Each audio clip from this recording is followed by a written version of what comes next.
हे बघा मी हेडिंग कसं देते, colligative properties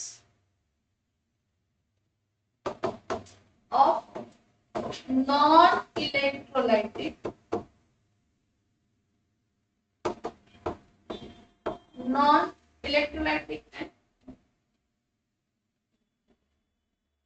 and non-volatile solute containing solutions. Solution तर आहे, कॉलिगेटिव्ह प्रॉपर्टी ऑफ सोल्युशन आपण डिस्कस करतोय, पण त्यामधला जो सोल्यूट आहे तो सोल्यूट कसा आहे, नॉन व्होलाटाइल. नॉन इलेक्ट्रोलाइट जो काही सोल्यूट आहे तो डिसोशिएट होईल, कारण जर डिसोशिएट किंवा असोसिएट झालं तर पुढे काय होतं ते बघायचं, कारण ते डिसोशिएट असोसिएट होणं पॉसिबल आहे. म्हणून आपण म्हटलं की colligative property of non electrolytic non volatile solute containing solutions. containing what? Solutions. समझ में आ रहा है क्या?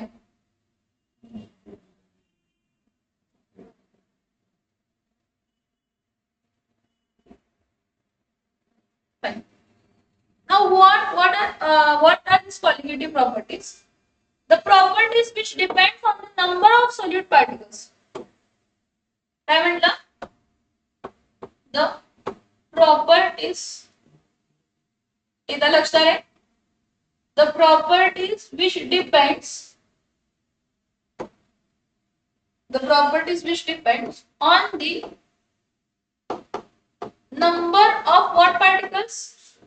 Yes, properties which depends on the number of solute particles and they are independent, and they are independent. Independent of what? They are independent of nature of solute or solvent. Solute solvent तुमचा कसा आहे याशी संबंधच नाही. संबंध कशाशी आहे? Number of solute particles. संबंध कशाशी आहे?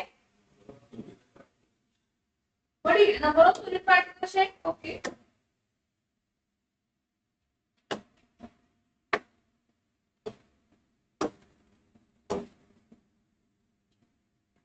कोणती कोणती आहेत कॉलिगेटिव्ह प्रॉपर्टीज? सगळ्यात पहिला कॉलिगेटिव्ह प्रॉपर्टी आहे lowering in vapour pressure. lowering in vapor pressure of solution. Lowering in vapor pressure of solution. Second one is elevation in boiling point of solution. Elevation in what? Yes. Elevation in or elevation of boiling point. Elevation of boiling point of the solution. Next ahead, third one is depression in freezing point. कशामध्ये depression? Depression in freezing point of solution. Depression in freezing point of solution. And the fourth one is osmotic pressure. Osmotic pressure. See, these are the four colligative properties. These are the four colligative properties. So, lowering vapor pressure is denoted by delta P. Elevation is boiling point is denoted by delta TB. Depression in freezing point is denoted by delta TF. And osmotic pressure is denoted by pi. आपण vapour pressure बघितलं का? Vapour pressure काय असतं? Vapour pressure of pure solvent. What is vapour pressure of pure solvent? How we define vapour pressure of pure solvent? Pure सॉल्व्हेंटचा vapour pressure आपण कसं define करतो?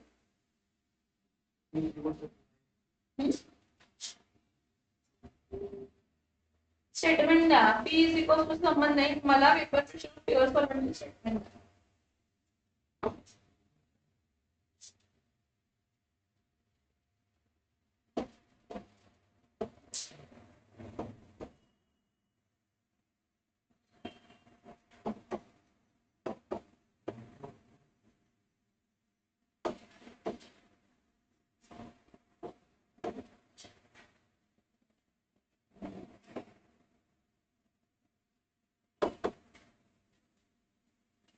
सांगा की.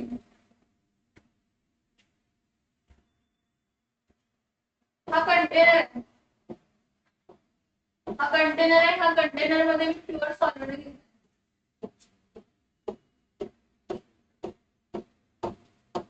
काय घेतलंय?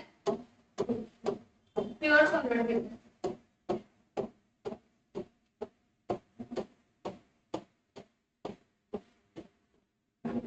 ठीक आहे. पण त्या कंटेनरला मी झाकण लावलंय. Close container. काय होतं? स्टार्टिंगला आपण त्याला हीट करतो. हीट केलं तर काय होते? रेट ऑफ वेपरायझेशन काय होत जाते? वाढत जाते. पण वेपर जरी रेट ऑफ वेपरायझेशन जरी वाढत गेलं तर कॉन्स्टंट पार्टिकल सराउंडिंग सोडून जाऊ शकतात. सराउंडिंग सोडून जाणार, ते जाऊन धडकणार आणि परत येणार. तर ते जाऊन काय होणार आहे? तर धडकणार आहे. ते जाऊन काय होणार आहे? तर धडकणार आहे. धडकल्यानंतर सगळ्यात पहिला काय होणार आहे? तर रेट ऑफ वेपरायझेशन काय होत जाणार आहे? तर वाढत जाणार. कंटेनर क्लोज करताना जर तुम्ही कंटिन्युअसली हीट जरी करत गेला तर आपण काय rate of condensation, rate of vaporisation सारखं रेट ऑफ कंडेन्सेशन पण काय होणार आहे? तर वाढत जाणार. एक पॉइंट अचीव होणार आहे ज्यावेळी rate of vaporisation becomes equal to rate of condensation. Rate of vaporization is equal to what? Rate of condensation. त्याला आपण काय अचीव झाला म्हणतो? रेट ऑफ वेपरायझेशन आणि रेट ऑफ कंडेन्सेशन जर सेम झाली तर त्यावेळी काय अचीव झाला म्हणतो आपण? इक्विलिब्रियम. काय अचीव झाला? इक्विलिब्रियम. आता इक्विलिब्रियमला जे काही वेपर्स आहेत तिथं काय आहे? तिथं वेपर्स. काय आहे तिथं? वेपर्स. या लिक्विडचेच वेपर्स आहेत. या लिक्विडचेच वेपर्स आहेत. या लिक्विडचेच वेपर्स आहेत. मग ऍट इक्विलिब्रियम जेव्हा जे वेपर्स आहेत ते काय एक्झर्ट करतात? Pressure on the surface of liquid. Vapours आहेत ते काय एक्झर्ट करतात? Pressure on the surface of liquid. Vapours आहेत ते काय एक्झर्ट करतात? Pressure on the surface of liquid. त्याला आपण काय म्हणतो? Vapour pressure. त्याला आपण काय म्हणतो? त्याला आपण काय म्हणतो? त्याला आपण काय म्हणतो? काय म्हटलं? The pressure exerted by the vapours. The pressure exerted by the vapors of liquid. Vapors of काय तर liquidच आहेत. त्या liquidचेच vapors आहेत. The pressure exerted by the vapors of liquid at the surface of liquid. At the surface of liquid. Equilibrium, very important. कधी at equilibrium is called what? Is called vapor pressure. Vapor pressure of pure liquid जे काय असेल कारण आपण एकच घेतलंय इथं solvent. ठीक आहे. ठीक आहे. आता इथं बघा P01 consider करूया. P01 is the vapor pressure of pure solid. याच्या पुढची स्टोरी इम्पॉर्टंट आहे. याची पुढची स्टोरी इम्पॉर्टंट आहे. सोल्युशन कधी म्हणतो? प्युअर सॉल्व्हेंट आहे. सोल्युशन कधी म्हणतो? जेव्हा तुम्ही ते सोल्यूट ऍड करता. काय ऍड करताय? सोल्यूट सोल्युशन फॉर्म झालं. बरं ठीक आहे. मी इथं सोल्यूट ऍड केला आणि तो सोल्यूट नॉन व्होलाटाईल आहे. नॉन व्होलाटाईल म्हणजे जो इझिली वेपराइज होत नाही, ज्याचं बॉइलिंग पॉइंट खूप हाय आहे. येलो कलरचा आहे ते नॉन व्हॉलेटाईल सोल्यूट आहे. तो नॉन व्हॉलेटाईल सोल्यूट जेव्हा मी सॉल्व्हेंट मध्ये ऍड केलं सोल्युशन फॉर्म झालं मान्य आहे. पण इफेक्ट काहीतरी झाला. काय इफेक्ट झाला की जेव्हा प्युअर सॉल्व्हेंट होता त्या प्युअर सॉल्व्हेंटच्या केसमध्ये 100 प्युअर सॉल्व्हेंट मॉलिक्युल्स होते सरफेसवर जे इझिली वेपराइज होत होते. जे जे इझिली वेपराइज होत. पण झालं काय थोडेसे solute particles non volatile solute particles जेव्हा डिसॉल्व्ह झाले ते सरफेसवर आले. मग सरफेसवर आले त्यांनी ते प्लेस केलं सॉल्व्हेंट पार्टिकल्स. म्हणजे पहिला प्युअर सॉल्व्हेंट मध्ये जर 100 सॉल्व्हेंट मॉलिक्युल्स होते सरफेसवरती जेव्हा सोल्युशन बनला आणि सोल्युशन जेव्हा बनला त्यावेळी मी non volatile solute particle add केला म्हणून बनलं रे. ते नॉन व्हॉलेटाईल सोल्यूट पार्टिकल्सनी थोडी जागा घेतली. त्यामुळे सरफेसवरती कन्सिडर करा की 98 किती पार्टिकल्स आहेत तर सॉलिड पार्टिकल्स. जेव्हा सोल्युशन फॉर्म झाला त्यावेळी थोडी जागा कोणी ऑक्युपाय केली सॉलिड पार्टिकल्स. कमी ऑक्युपाय करतात. मग पहिला प्युअर सॉल्व्हेंटच्या केसमध्ये 100 वेपराइज होत होते आणि वेपर प्रेशर क्रिएट होते. पण जेव्हा तुम्ही नॉन व्हॉलेटाईल सोल्यूट ऍड केला किती वेपराइज होत आहेत 98. मग काय झालं सोल्युशनचं वेपर प्रेशर काय असणार आहे जास्त असणार आहे सॉल्व्हेंट पेक्षा तर कमी असणार आहे. जास्त असणार का कमी असणार आहे कमी असणार आहे. So P not is vapour pressure of pure solvent तसंच P is vapour pressure of solution. P is vapor pressure of solution. See, when you are non-volatile solute, when you are adding a non-volatile solute, जेव्हा तुम्ही non-volatile solute add करताय तर तो non-volatile solute vaporize होऊ शकत नाही कारण त्याचा बॉइलिंग पॉइंट जास्त आहे म्हणून तर non-volatile म्हटले. volatile म्हणजे कोण जे इझिली वेपराइजेबल आहे. non-volatile म्हणजे कोण जे इझिली वेपराइजेबल नाही. सो ठीक आहे जर नॉन व्हॉलेटाईल सोल्यूट मी ऍड केला तर त्यांनी थोडे कॉन्स्टंट पार्टिकल रिप्लेस केले म्हणजे ज्या ज्या जागेला येलो आहे तिथून काय आता वेपर फॉर्म होऊ शकत नाही. म्हणजे सिस्टीमचे वेपर्स काय झाले तर कमी झाले. मग वेपर प्रेशर काय होणार आहे कमी होणार आहे. म्हणजे तुमचा जो प्युअर सॉल्व्हेंट होता ना तुमचा जो प्युअर सॉल्व्हेंट होता P01 जो होता त्या P01 vapour pressure of pure solvent काय असणार आहे जास्त असणार आहे. कशापेक्षा तर वेपर प्रेशर ऑफ सोल्युशन पेक्षा. Vapour pressure of pure solvent काय असणार आहे जास्त असणार आहे. कशापेक्षा तर वेपर प्रेशर ऑफ सोल्युशन पेक्षा. मग ह्यालाच आपण म्हणतात डेल्टा पी. काय म्हणतो आपण याला delta P is equals to काय असते तर delta P is equals to P01 minus P असते. That is lowering in vapour pressure. Delta P म्हणजे मी तुम्हाला काय म्हटलं lowering in vapour pressure. Pure solvent मध्ये जेव्हा तुम्ही नॉन व्हॉलेटाईल सोल्यूट ऍड करून सोल्युशन बनवला तर सोल्युशनचं वेपर प्रेशर प्युअर सॉल्व्हेंटच्या वेपर प्रेशर पेक्षा कमी आहे. त्याला आपण डिनोट करतो delta P and that delta P is what? That delta P is lowering in vapor pressure. That is lowering in what? Vapor pressure.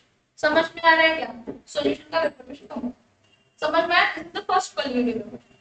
या नॉन व्हॉलेटाईल सोल्यूट ऍड केला त्यामुळे जे काय सोल्यूट पार्टिकल्स नी रिप्लेस केला आणि vapour pressure कमी केला म्हणून पुढची प्रॉपर्टीज डेव्हलप होत असतात. कोणते कोणते elevation in boiling point depression in freezing point. ह्याचं रिझन ह्यातच काढले की वेपर प्रेशर कमी झालं मग तो वेपर प्रेशर वाढवण्यासाठी बॉइलिंग पॉइंट वाढवायला पाहिजे. फ्रीजिंग पॉइंट वेपर प्रेशर वाढला मग फ्रीजिंग पॉइंट काय करायला पाहिजे त्याचं कमी टेम्परेचर रिड्यूस करायला. तर लोअर इन वेपर प्रेशर कमी झाला त्यामुळे फ्रीजिंग पॉइंट काय करावं लागतं तर कमी. म्हणजे काय नेगेटिव्ह मध्ये डिप्रेशन. समजते का उलट असते फ्रीजिंगला टेम्परेचर कमी करावं लागतं आणि बॉइलिंगला टेम्परेचर काय करावं लागतं तर वाढवायचं. ठीक आहे. ह्याचं रिलेशन आहे there is see delta P is what delta P is lowering in vapour pressure. Lowering in vapor pressure of solution when non-volatile solute is added. When what is added? When what is added? When non-volatile solute is added. Now see, the relative lowering in vapour pressure एक concept आहे. हे directly त्यांनी दिले आहे statement मध्ये. Relative lowering in vapour pressure. Relative lowering in vapour pressure म्हणजे काय असते? It is the ratio of lowering in vapour pressure. It is the ratio of to the vapour pressure of pure solvent. हे दिलंय त्यांनी statement. हे काय आपण prove नाही केलं. It has been experimentally determined की relative lowering in vapour pressure एक कन्सेप्ट असते. Lowering in vapour pressure relative lowering in vapour pressure. Relative lowering in vapor pressure is the ratio of lowering in vapor pressure to the vapor pressure of pure solvent, and that is equal to mole fraction of solute. हे पण state केले त्यांनी. काय state केले त्यांनी? काय state केले त्यांनी? Relative lowering in vapor pressure, relative lowering in vapor pressure is equal to what? Is equal to what? Is equal to mole fraction. Is equal to mole fraction of what? Is equal to mole fraction of non-volatile solute. Is equal to mole fraction of what? Non-volatile solute. समझ में आ रहा है? Yes or no? ठीक है. अब इसको ही हमको solve करना है. क्या करना है अपन? इसको सॉल्व करना है. क्या सॉल्व करना है? Relative lowering in vapour pressure म्हणजे delta P upon P naught one is equals to x2. आता x2 म्हणजे काय असणार आहे? Delta P upon P naught one. x2 म्हणजे काय असणार आहे? n2 डिवाइडेड बाय काय असतं तर n1 प्लस काय असतं तर n2. बट जो आपण सोल्युशन घेतलेला असतो तो खूप खूप डायल्यूट असतो. सोल्युशन जो असतो तो काय असतो? सोल्युशन काय असतो? डायल्यूट. डायल्यूट सोल्युशन म्हणजे काय? पाणी म्हणजे कोण असतं? सॉल्वेंट असतो.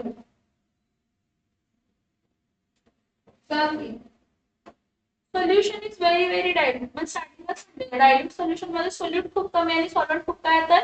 जास्त. मग जर सोल्युशन खूप डायल्यूट जर असेल तर आपण काय कन्सिडर करतो? n1 plus n2 is equals to n1 only. म्हणजे number of moles of solvent plus number of moles of solute is equivalent to number of moles of solvent only. कारण number of moles of solute खूप कमी आहे. number of moles of solute खूप काय येतात? कमी आहे. समजले? So the solution is very dilute. Upon n1 plus n2 is equals to काय consider करतो? n1 because n2 is negligible in this case. n2 is negligible in this method. काय? Delta p upon p not 1 is equals to n2 upon काय येणार आहे तर n1. कारण n1 plus n2 आपण काय म्हटलं? n1 आहे. पुढे आम्ही सॉल्व करायचं. काय सॉल्व करायचं? Delta p upon p not 1, delta p upon p not 1 is equals to n2 चं काय येतं तर w2 divided by m2. n1 म्हणजे काय असते? w1 upon m1 येणार ना. मग m1 वरती जाणार का? आलं का लक्षात? हा. This lowering in vapor pressure आणि molar mass of non-volatile solute. molar mass of बरं इथं ऐकून घ्या जरा काय काय सांगते. W2 काय आहे? वेट ऑफ काय आहे तर सोल्यूट. W1 काय आहे? वेट ऑफ काय आहे तर सॉल्व्हेंट. M1 काय आहे तर मोलार मास ऑफ काय आहे तर solute. Sorry M2 molar mass of solute आणि M1 काय असणार आहे तर मोलार मास ऑफ काय तर सॉल्व्हेंट. बरोबर. अजून एक आहे ना प्रूफ करायचं आहे. तर हे समजून घ्या. हे रिलेशन समजलं? हे समजलं? म्हणजे तुम्हाला असं दिसतंय lowering in vapour pressure. Lowering in vapour pressure आणि कोणाचं रिलेशन समजलं? Molar mass of non volatile solute. हा जो रिलेशन आपण काढला हा कशाचा काढला? रिलेशन बिटवीन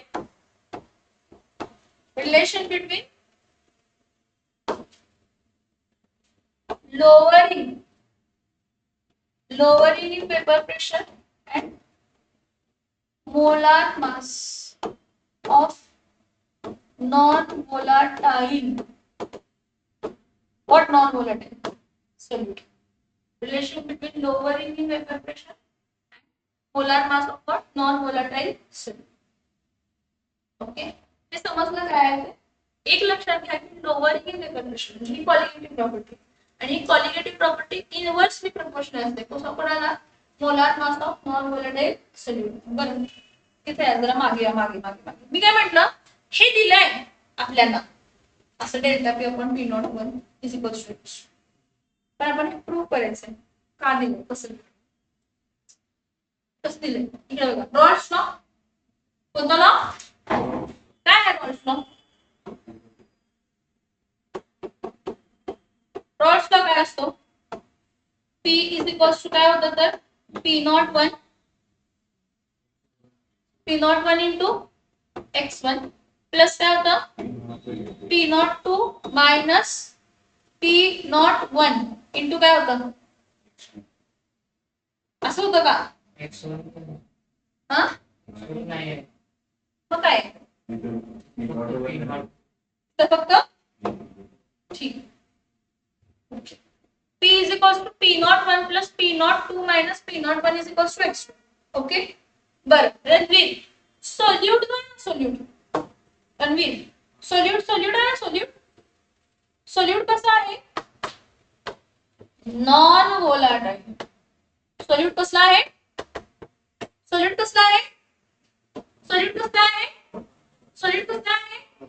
जर सोल्यूट नॉन व्होलाटाइल आहे तर त्याचं वेपर प्रेशर काय असणार आहे? 0. नॉन व्होलाटाइल आहे म्हणजे तो वेपराइज होऊ शकणार. रॉड्स मी अप्लाय करते पण तुम्हाला जेव्हा मी त्यामध्ये काय ऍड केलाय तर नॉन व्होलाटाइल काय ऍड केलाय? तो इथं काय होणार आहे? P is equal to P naught 1 plus 0 minus P naught 1 into काय येणार आहे तर x2. Yes or no? म्हणजे याला मी असं लिहू शकते का? P is equal to P naught 1 minus P naught 1 into x2. लिहू शकते का? पर P is equals to P naught 1 in bracket 1 minus काय येणार आहे तर x2. बरं, आउट. इथे बघा P अपॉन इकडे लक्षात आहे P upon P naught 1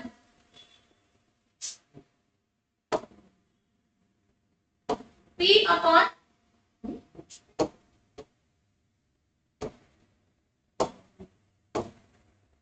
So P upon P naught 1 is equals to काय असणार आहे तर 1 minus काय असते तर x असते. मायनस x या साईडला जाऊन काय होणार आहे आणि तो प्लस या साईडला जाऊन काय होणार आहे पूर्ण term. So x2 is equals to 1 minus P upon काय येणार आहे तर P naught 1. So x2 is equals to P naught 1 minus P upon काय येणार आहे तर P naught 1. So x2 is equals to delta P upon काय आलं तर P naught 1 जो की काय होता कसला रिलेटिव्ह लोअरिंग